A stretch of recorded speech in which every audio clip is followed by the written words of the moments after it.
All right. So, hi, everyone. I'm Caitlin. I'm the Mid-Atlantic Conservation Policy Manager with AMC. And I just went to Peru. So, like Phil said, I got back at 2 a.m. on Monday morning. So, you all might have showed up expecting to hear some things that were in the blurb. The hard part with writing that blurb is that I hadn't been on the trip yet. So, not everything in that blurb is going to be true because I'm sure, as you all know, things happen and trips don't always go according to plan. So that's my first warning about this. The second thing that I wanted to say is that my parents planned the entire trip. So you all are more than welcome to ask questions, but I told them I wanted nothing to do with the planning process. So I might not have answers to all of your questions. They pay for it too? They sure did. So I also don't know how much a lot of things cost, and I'm more than happy about that as well. But please feel free to ask any questions at any time. Like I said, I just might not have the answer. And for those on Zoom, Madison is in the back looking at the chat. So if you all have questions, Madison will holler at me, and I'll try my best to answer them.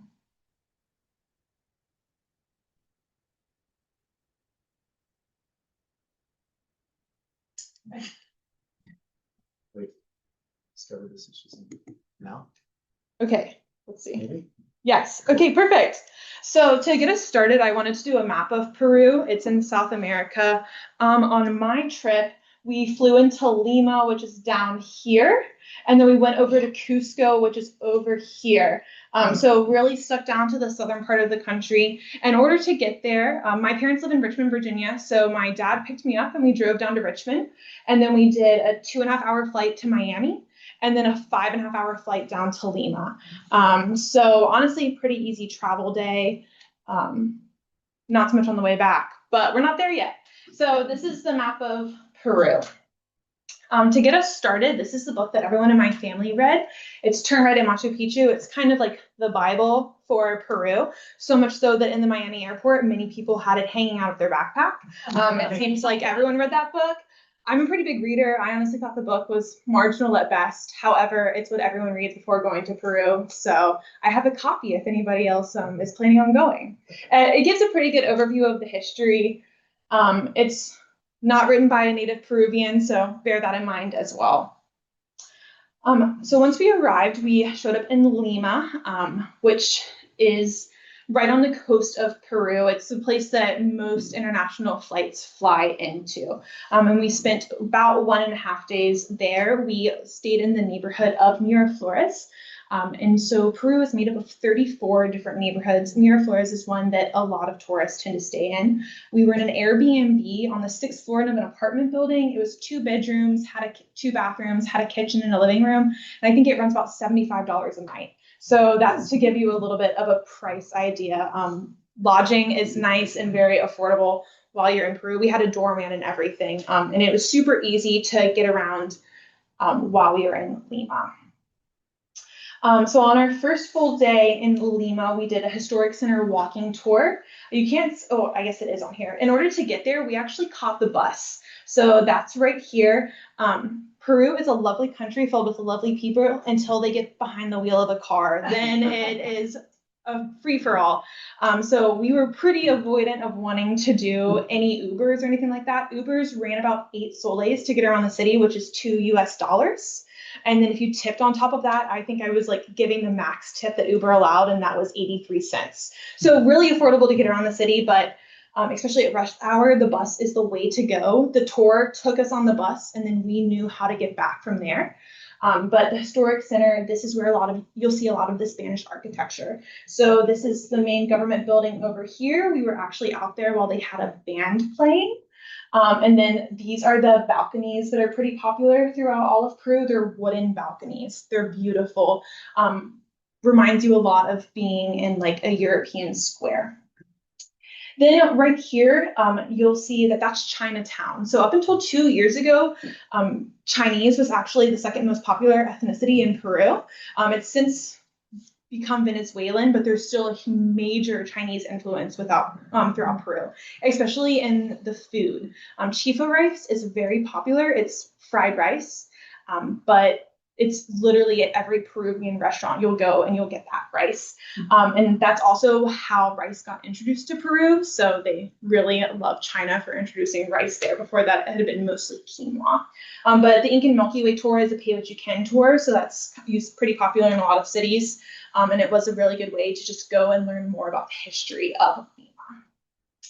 The next slide is the churches of Lima. So Peru is a heavily Catholic country, like majorly Catholic. Every car that we got in, I think, had like 7 different crucifixes in it. But the churches were incredible. So over here is the big cathedral that has, like, when the Pope comes to visit, he stays over here. So this is like the big cathedral of power in Peru. This is the Dominican cathedral. It was beautiful. And then this church over here, we just stumbled into it, but it's probably one of the prettiest churches I've ever been to in my life. The entire church was this ornate pattern, and it was massive. Went across a lot of Saturday, Sunday masses too. Even got to see some weddings while we were there, so that was really awesome. And I cannot imagine getting married in a church that is like 800 years old and of that grandeur. Is that a mosaic? And a white and black mosaic? No, it was plaster, like on the wall. So the food in Lima, this is going to be a common theme throughout the slideshow. Peru has incredible food. One of the first restaurants that was ever voted best restaurant in the world, or there's a title of best restaurant in the world. The first one that ever was voted in South America is in Peru. So I don't think I ate a single bad meal while I was there, which is honestly pretty rare to say on vacation. And all the food, I think the most expensive meal that we had the entire time for a family of 3, and we got multiple fresh squeezed orange juices, multiple lattes, a meal for everyone, and I think it was $50 with tip. So ate incredibly while I was there. I don't eat meat, and it was really easy also to find good vegan or vegetarian options. So this right here is actually a traditional Peruvian dish that's entirely vegan. Also in Peru, they love their alcohol. So a pisco is a type of brandy. And this right here is my mom and I drinking pisco sours, which is their national drink. I thought I went to the hotel that invented them. I actually just went to the hotel that serves the largest one. So my mom and I had a pretty good time. This right here is pollo a la brasa, which I actually grew up eating with my family. There's a place in Richmond that we went, and there's one in DC that we go to every Friday night. So it's really, even though I don't eat meat anymore, I was like, yeah, I'm going to a Peruvian chicken restaurant. They also have one in Bethlehem. If you all want to go there, I highly recommend it. But it's charcoal grilled chicken, French fries. This is the chifa rice, and then it also comes with a salad. And then this yellow drink that you see right there, that's called Inca Cola. I brought a bottle back. It's on that table. So if anybody wants to try it, it's kind of a divisive drink. I enjoy it. That's an unpopular opinion for those that aren't Peruvian. But this was at a place called Norky's, and it's a chain, but they're mom and pop Peruvian chicken places everywhere. One of our tour guides called it the Peruvian McDonald's. These places way outnumber McDonald's in Peru. And then finally over here, this is a traditional Peruvian sandwich. So I believe it's pork, sweet potato, and onion. I didn't eat that. My parents said it was delicious though. I did eat a lot of French fries while I was there. Peru has 3,000 different types of potatoes.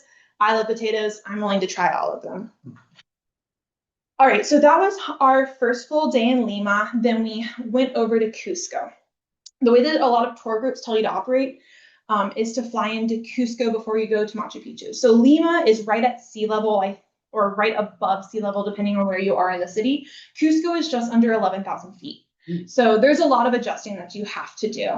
But this is the map. This is the map of the Incan Empire. So Cusco is right here. Cusco, the original meaning of the word is navel. So they called it the belly button of the Incan Empire. It was where kind of all the ruling powers lived, all of the kings lived.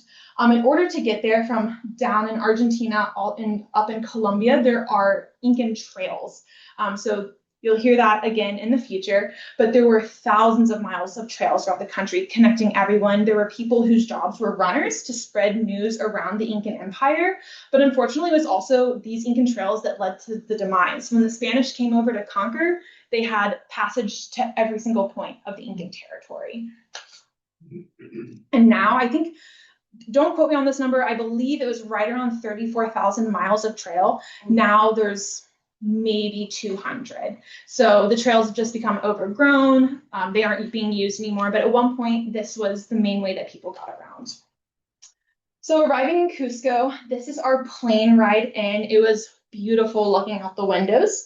We got picked up at the airport and took a taxi to our hotel. This is the courtyard of our hotel, and this is a hotel room. It's was a very nice hotel, really attentive staff, and they actually greeted us with coca tea. So coca tea, I feel like a lot of people get excited about when they go down to South America. Coca tea is supposed to help you with altitude, so can get rid of your headache, helps you adjust a little bit better, helps you with an upset stomach. The reason that you don't have it in the US is because the leaves are what you use to make cocaine. So I had to bring you back Inca Cola, not coca tea, because I didn't want to get arrested at the border. But I actually really enjoyed Inca tea or coca tea. I thought it was really good. And it was kind of a little fun thing that not many people get to have. Although you do hear a lot of stories about people failing drug tests after they get back from Peru. So our first day in Cusco, we definitely did feel the altitude sickness. I was super anxious about getting it. My parents didn't think it was going to affect them at all. I would say we were probably just in the middle. All of us were a little bit out of it. All of us had a little bit of a headache. There's actually a medicine that you can get that makes it better. And so while we were there, we got it. You have to have a prescription to get it in the US. We went to a drugstore and got it for like $4. And I definitely think it helped relieve a little bit of the symptoms. So our first day there, we just walked around a little bit. This picture highlights a lot of the architecture. So on the bottom is the traditional Incan architecture. And then on the top is when the Spanish came in and tore down a lot of the buildings and built their architecture on top. This is an open air market that's really popular throughout Cusco. You'll see them everywhere.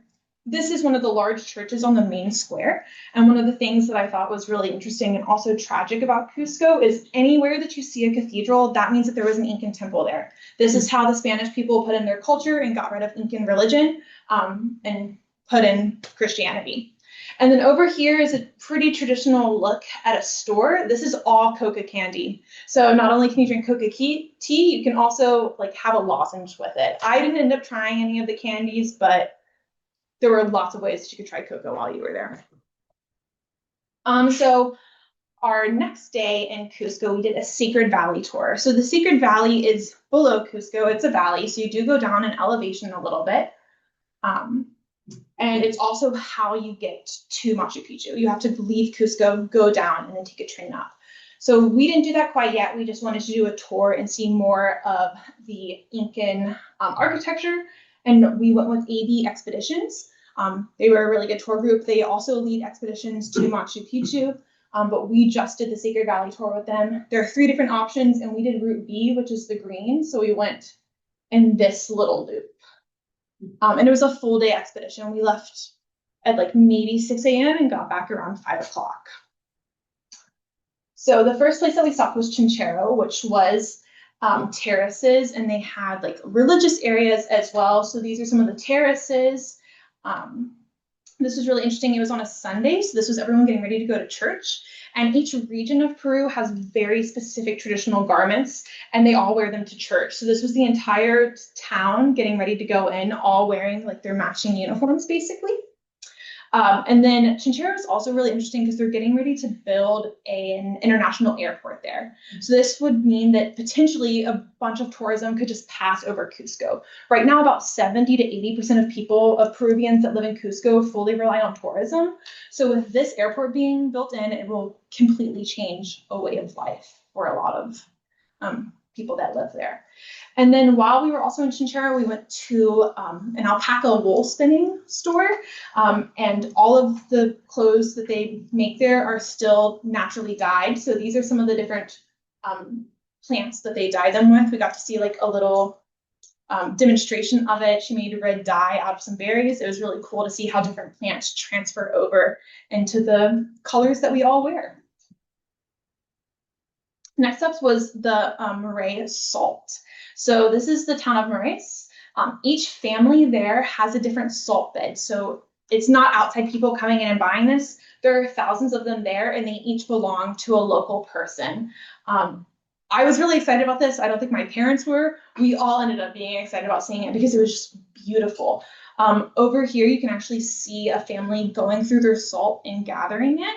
And then this picture has the mules carrying salt out. So my mom is really into researching every place that we went, and she read online that they no longer use mules. Don't believe that. They're literally right there. So we ended up getting to try some of the salt, but it was just really impressive to see. And then this is a beautiful mural that they had about like Incan gods introducing them to salt. So up next are the experiential gardens. So over here you can see terraces. It's all different temperatures. The Incans built this to determine what temperatures and growing conditions were best for growing their corn and their potatoes. As I mentioned, there's 3,000 different types of potatoes and over 50 different types of corn. So they wanted to experiment around and see which was the best way of growing them. It also definitely builds into the alien beliefs that you see scattered throughout Peru, but these were all built by Incans. I did eat a lot of cornlados there too. And then this is a little drink that we tried. It's fermented corn. It kind of reminds me of kombucha. You can't really tell from this picture, but these are massive glasses. So one glass, it is fermented, so it does mean that it gets alcoholic. One glass won't get you drunk. However, our tour guide told us that his grandfather liked to drink 9 or 10 of them, which does get you drunk. And also I cannot imagine having that much liquid go into my body, but it is very healthy for you. So this is an overall view of the Secret Valley, which is where our tour went through. It's also going to be my attempt of showing you a video, so we'll see how that goes.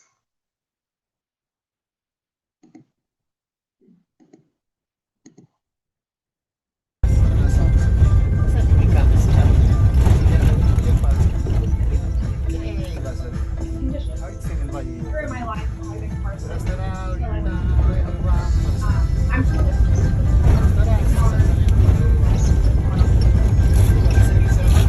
breathtaking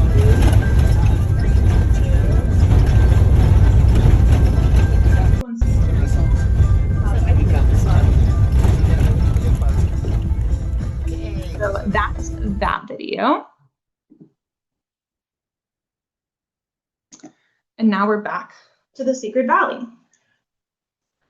And then our final stop of the day was Ollantaytambo, which remember that name because it'll come up again later.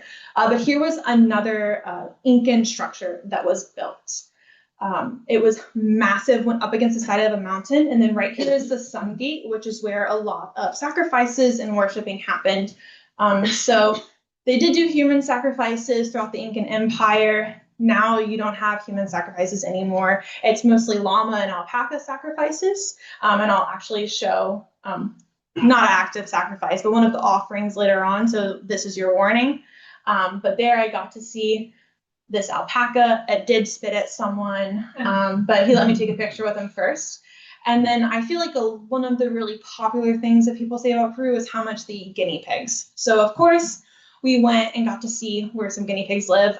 This is how they typically live in most Peruvian houses or wherever they keep them, is just on the floor. However, Peruvians only eat guinea pigs twice a year. So it's not like this everyday thing. It's really reserved for holidays or birthdays. No one in my family tried any guinea pig. We didn't want to. My dad did try alpaca. But guinea pig is not all of the Peruvian culture that you hear about here. It's mainly reserved for special occasions. So then our next day in Cusco, we woke up, the altitude sickness was gone, so you do eventually adjust to it. And we did a Cusco walking tour also with Incan Milky Way. It was an awesome tour. Our tour guide was incredible, got to see a lot of the city, but these are some of the highlights that I wanted to show to you. So right here, this is a gate for the commemorating the 2 years that Peru and Bolivia were united as one country. They then dispersed because they had other things they wanted to figure out, but for a little while, they were united as one, and this gate is kind of like one big landmark in the city. Right here is the San Pedro market, so they sell everything in there. As a tourist, you can get gifts in there. They had a butcher in there. They had like what we would call a food court in there, juices. They also had a witch doctor section. So that's this over here. You can't really see it, but right here are like mummified baby llamas. That's what they use for offerings. Like if you build a new house, you'll go give the baby llama next to it. You can also, you can't see it on here, but this is a package of aloe vera.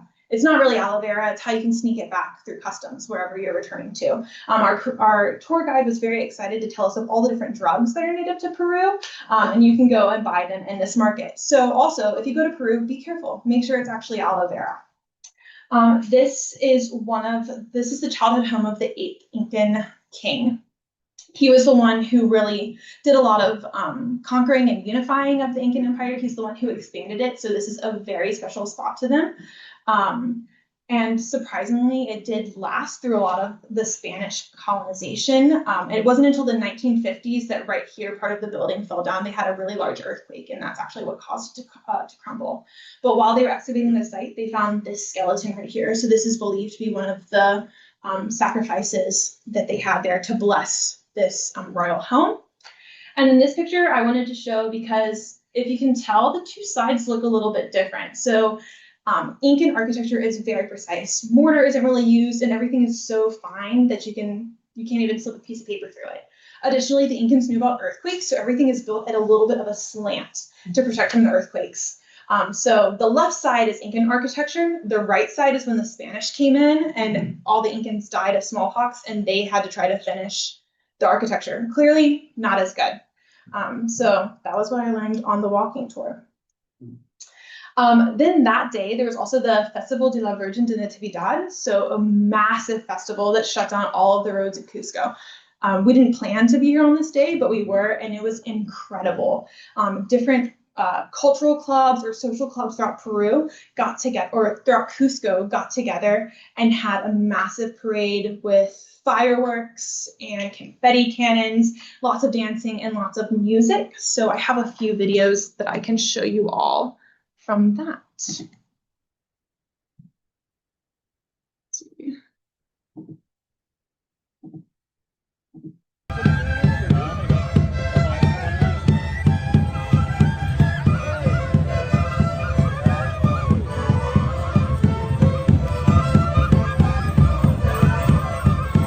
I don't know if you can tell, everyone was wearing masks.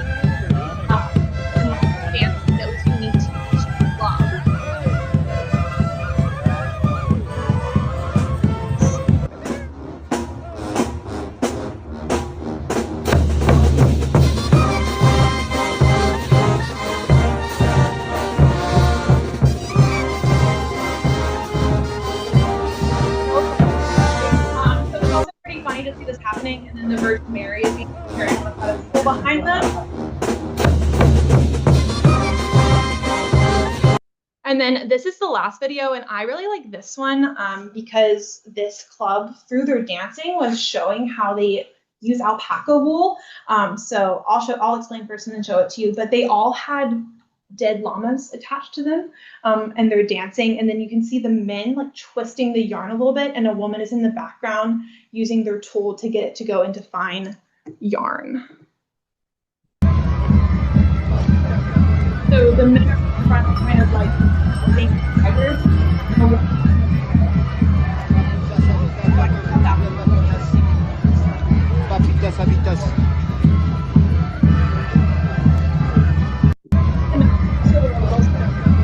When we didn't know what was going on. But that was our final full day in Cusco. Back to the food, because that's very important. So fresh and beautiful seem to be the common themes throughout Peruvian cuisine. Ceviche is one of the national foods in Peru. So this is vegan ceviche. You have some salads right here. Papas rellenas. Sorry. Oh, I showed the wrong one. And then a hummus plate and a sandwich. And this was the fanciest restaurant that we went to. It was also the worst. So you can definitely try a lot of different hole-in-the-wall places. My one word of warning is that locals don't drink the water in Peru. So don't drink the tap water. You won't feel very well. However, I ate a lot of salads and fresh fruits and vegetables, and I felt great the entire time. What did they make for vegan ceviche? It was lime juice, avocado, and mango. Ooh. So it was really good. Peru is one of the top 4 producers of avocados in the world. So I ate a lot of avocados last week. Never in my life did I think I would need a break. I do. I ate a lot of avocados, but you could go to a restaurant and get like a half of an avocado for 20 US cents.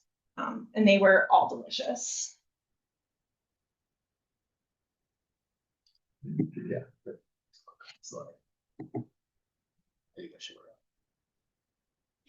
All right, so now we're going to get to the trek, which is why I know many of you are here. So my family did a 2-day, 1-night trek on the Inca Trail through alpaca expeditions. I cannot say enough positive things about this expedition group. They were incredible. In order to go on the Inca Trail, you do have to have a guide. So that's why we went with a guide. It ended up being 18 kilometers or around 18 miles. In order to get to Machu Picchu, there's 2 different ways. You can go on the Inca Trail or you can take a train. So my family opted to do the Inca Trail. In order to get there, we got picked up around 4 a.m. In an alpaca expeditions van. We went down to Ollantaytambo, which is the last spot on the Sacred Valley tour. And then we took a train and got off basically in the jungle at around a little less than 7,000 feet. My one critique that I will say about alpaca expeditions, and they probably do this on purpose, is that they're like, oh, you just go uphill and then it's flat. That's not true at all. It was about 2,000 feet elevation gain on the way to lunch. And then it wasn't as much elevation gain, but it definitely wasn't flat. So we did about a 4-hour hike up, had lunch, did about an hour and a half to the sun gate, and then went down into Machu Picchu. And I'll show you all pictures now. So this is the beginning of the trek. This is the train picking us up. It's the Peru rail. There's only two different trains that can get you there, but you do have to take like the state-run train. This is where it let us off, which is spot 104. It's literally like you get off into dirt. So it was kind of a surreal feeling, just being like, all right, bye everyone. Because the train isn't just hikers. The train is also really fancy people going up to go spend the day in Machu Picchu. These are some of the views that we saw along the way. And then this is me and my parents on the bridge that led us over to the start of the Inca Trail. Oh, and also to mention, so we did have porters. So we spent 2 nights in Aguascalientes, which is the main town outside of Machu Picchu.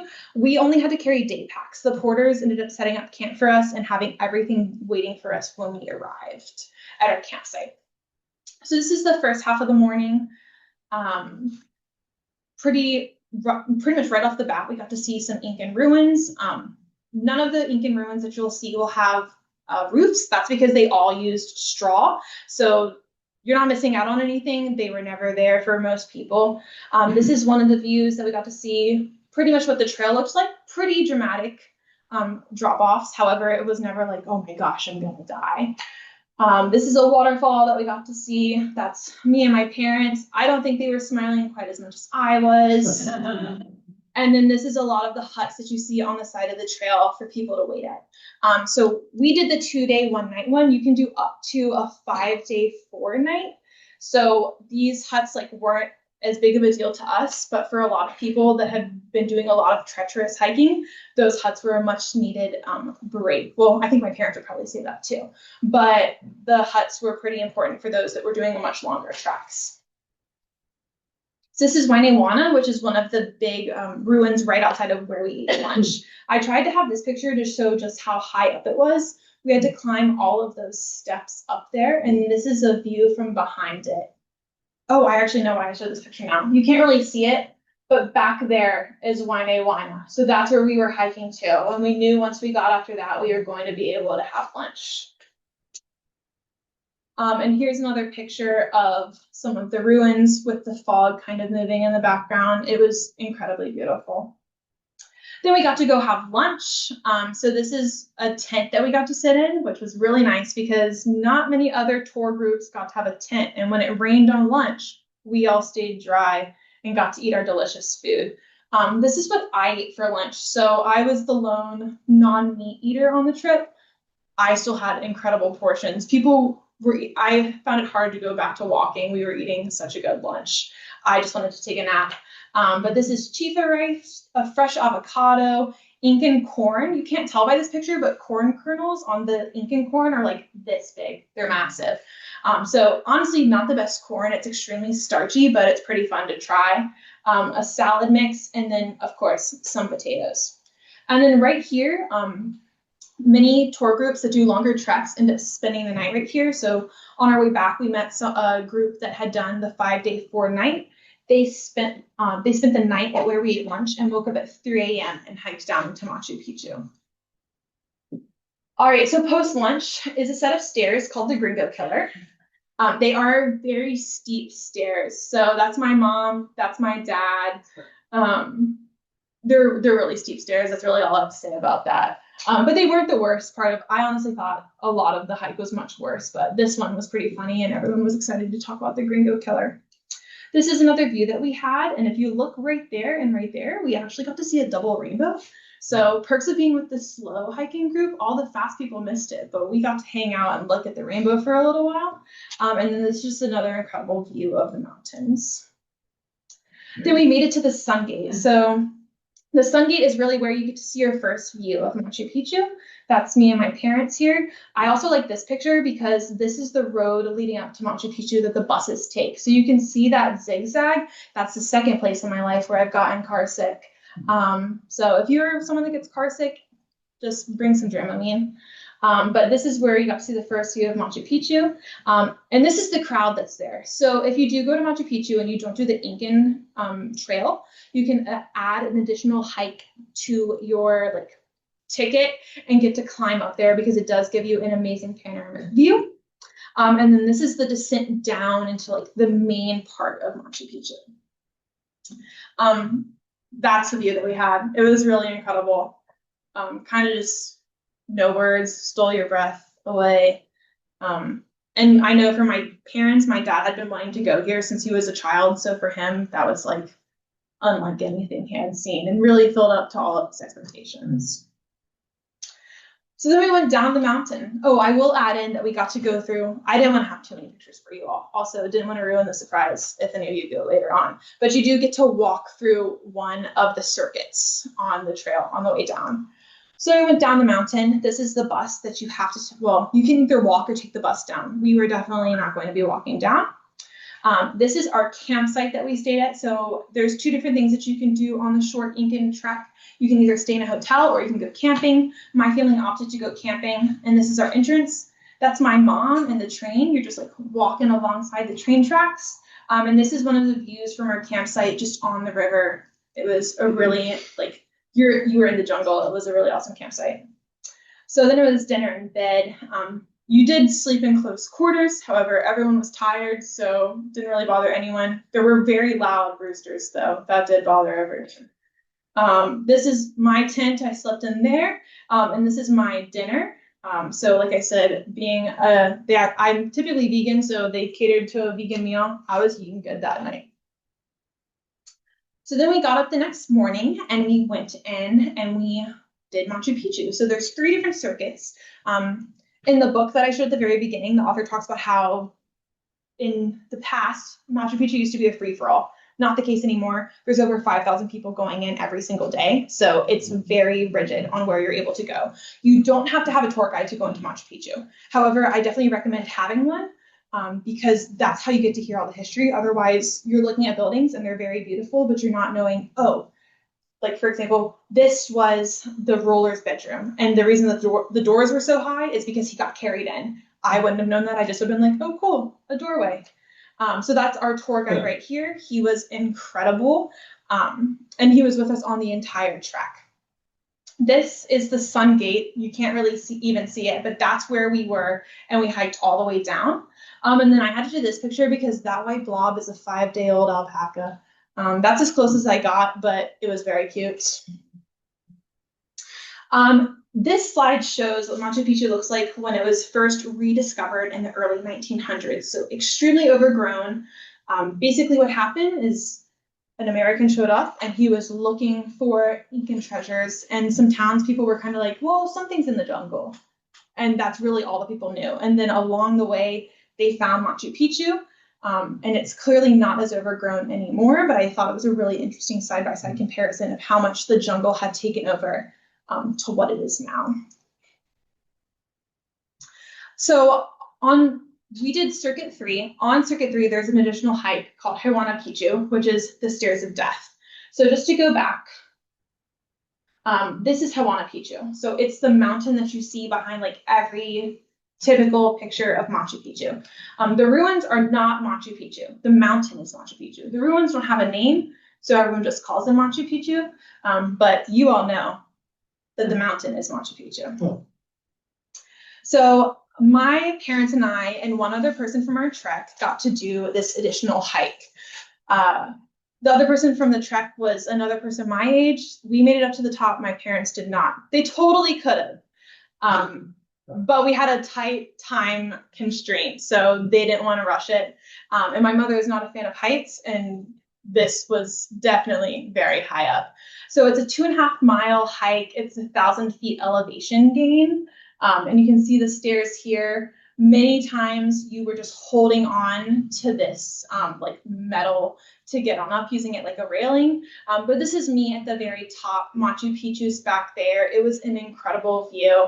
And it was very nice to know that you got to go down and not up again. But this is the mountain that we climbed. So once we were done with that, our tour group separated. My parents and I stayed an extra day because, like I said, my dad had been dreaming of going to Machu Picchu for a very long time, and my parents had watched enough YouTube videos saying that there's a chance that the weather will be really bad. So we booked an extra day. As you can see, we had 2 gorgeous days of looking at views, but we were just really worried that we weren't going to be able to have that. So we ended up staying a night in Aguascalientes, which is the town right outside. We stayed at the Rupa Rupa Jungle B&B.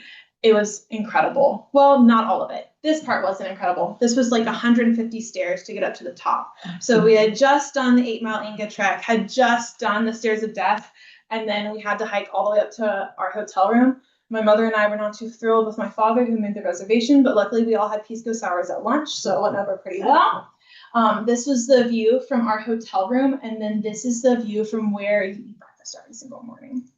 And I think my dad said that this was like one of the most expensive hotels he could find in Aguascalientes, and it was like maybe $80 a night. So once again, very affordable lodging. And then this is our time in the town. So these are the buses that take you up. You can't see it here, but the lines go on forever. Very efficient though. That's one thing about Peru. Everything is extremely efficient. Didn't end up waiting for too long. But these are the only cars that are allowed in Aguascalientes. It's an entirely car-free area. They have basically people that ride around on these like massive scooters and deliver everything across the town. So there's ramps all throughout the town too, which is very nice. You got to avoid the stairs. This is my dad and I by the train. A river runs through Aguascalientes. It is called hot water for a reason. There are thermal baths. We just didn't do them. And then, as I alluded to earlier, there are some conspiracy theories around aliens building Machu Picchu and many of the Incan historical sites. So, of course, they had to have an alien there just to play with tourists a little bit. And then we have, this has nothing really to do with any part of trekking. I just had to share these. These are the Peruvian hairless dogs, and I loved them. They were everywhere. All of Peru has a ton of stray dogs. However, they were so behaved. None of them stink. They were all clean. They didn't beg for food. Very enjoyable. Stray dogs, but most of these dogs had homes. This is Jordandito. His owner loved that I could not say his name correctly, but I did get to pet him, and they do feel very strange. So then the next day, my parents and I went back and did circuit 1. If you all are planning on going, this would probably be the circuit that I recommend the least because you don't get to go inside of any of the buildings or anything. This also ended up being the circuit that we did on our way leaving the Inca Trail to get back down into town. And as you can see, we did not have the most beautiful of mornings. We didn't really care as much because that was our 3rd day there. But we said that very quietly because a lot of people were not too thrilled that this was your view. I did hear later on that the clouds did part, but my family was all pretty pleased, and we spent maybe half an hour there on the last day. But we did get to see the alpacas up close, so that was very exciting. Food in Aguascalientes. It was all delicious. This is as close to a guinea pig as you're gonna get in my presentation, since I said none of us ate them. But this is how the guinea pigs are served, so that's the reason that none of us ate them. This is the alpaca burger, some chifa quinoa this time, so Chinese quinoa, a delicious breakfast sandwich. This is the average portion of avocado that you get when you order. It was so much that I couldn't even eat all of it with my bread. And then this was like a fresh Peruvian quinoa salad that I got. And this is the alpaca burger.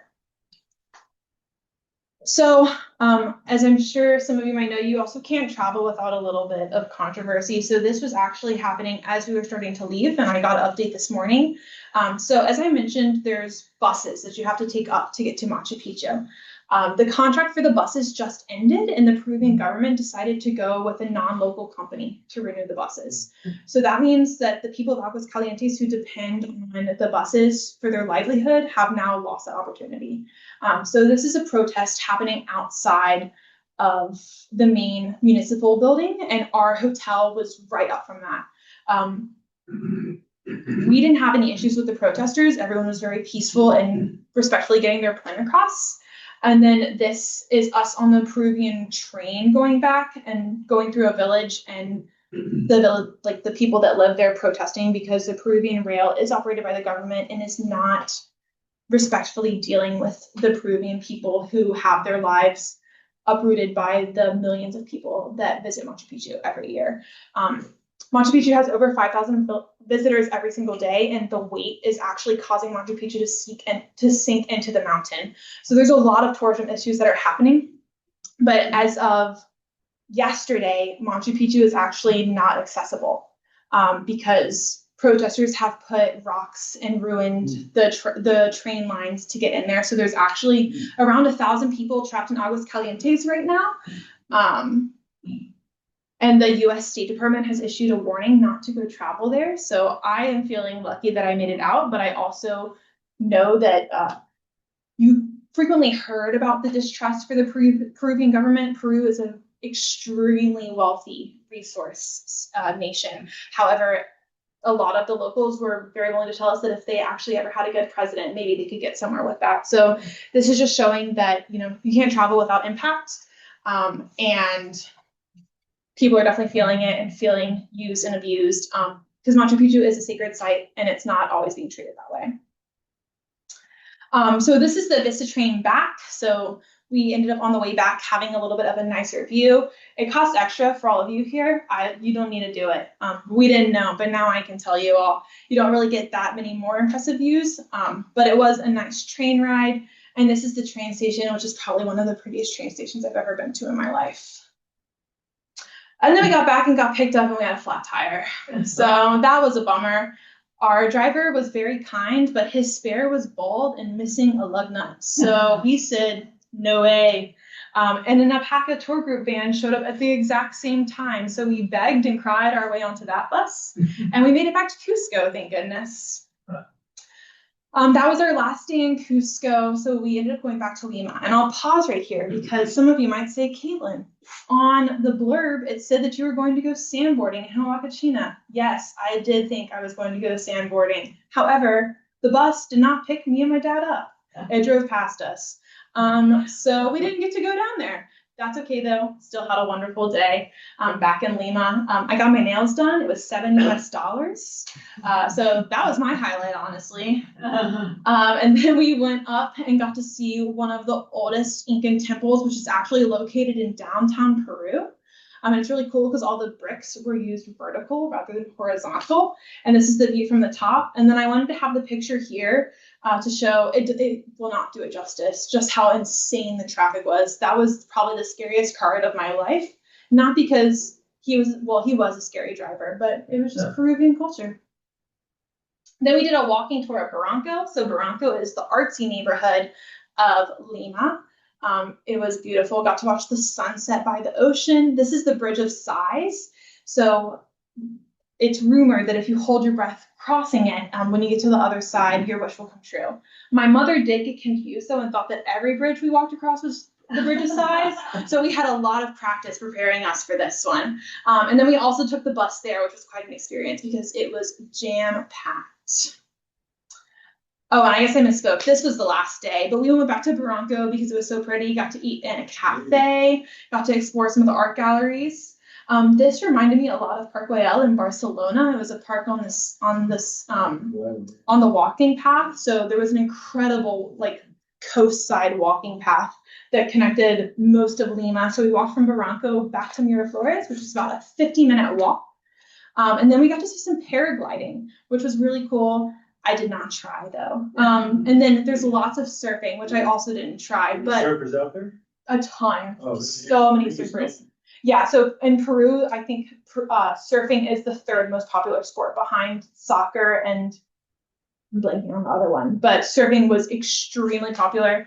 I decided I wanted to be a little bit warmer when I tried surfing for the first time. 65 and cloudy wasn't really doing it for me, but it did it for a lot of people. So that's my trip. Thank you all.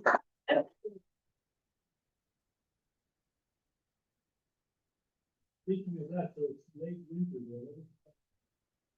So the weather was actually beautiful.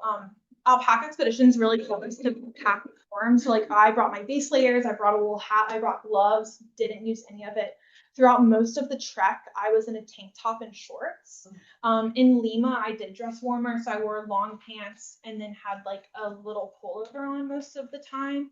In the 60s and 70s? It was 60s in the day for both places, I will say. So Cusco is about at 11,000 feet elevation, so the sun, like when it was out, it was hot. UV actually got up to 11, so I got really burnt one of the days, but we had beautiful weather. How about night then? Nighttime, when we were on our trek, I think I wore like a light hoodie and sweatpants to go to sleep. And then typically had like a very light hoodie on with me when I was in Lima. That's Lima's cloudy season, so the sun did not come out the entire time that we were there, but Cusco was really sunny. And one picture of tents that you had, how many people did you have?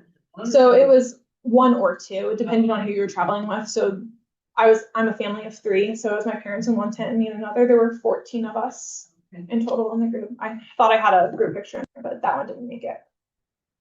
Yeah. Being vegan myself, I saw a lot of lack of protein in your food, except for the very end when you had quinoa. Did you not get much protein? I mean, you were doing a lot of effort, and if you want to get protein, it was pretty sparse. I mean, most of the foods you showed were vegetables and starches, and without any beans or lentils. Trying to think. Anything like that. So when I went to the vegan restaurant in Lima, it was all tofu based. I didn't feel so I didn't stay fully vegan on this trip because when I travel, I like make a little bit of accommodations. I never felt protein deficient though, and I have traveled before and felt protein deficient. That was not the case with this. And then I just brought extra snacks with me. Like I had protein bars and sun butter and things like that. So you could complement your carbohydrate. Yeah. Linda online says, so great to see your trip. My son and I hiked with G Adventures about 15 years ago, 5-day, 4-night one, and wished we had hiked Machu Picchu and stayed in Aguas Calientes for a few days. I agree, the food was so wonderful. It's an amazing place to be. We went in May and had many rainy days, a beautiful morning, and the day when we hiked. Yeah. So echoing what I said, the food's incredible. A lot of people wanted to do more hiking. My family and I hike a lot, so we were like, nah, we're gonna relax a little bit more. But yeah, options to do a lot more hiking as well. Awesome. Well, thank you all for listening to today's chat. Thank you. Well, as the tradition, Yay! And yes, I guess it was about 6 years ago I was there. Really enjoyed rethinking the hike and seeing what you and your family. So thank you. Thank you. Is that your Peruvian master? It is. I chipped it yesterday. It was so sad. Have to go back. I know. And moving on, we are September, October's meeting. Jim, you have a little of an idea what we're going to do? Yeah, it's going to be the other side of Florida. ice bike and kayak, in places you've never seen or been in Florida. It's not, life's not a beach there. So we got a beach tour at the, big forest, wetlands, and bike trail, so. That's what's coming up. Looking forward to that. Yeah. Thank you all for coming out, and those of you online too. Appreciate it. We'll do it all again next month.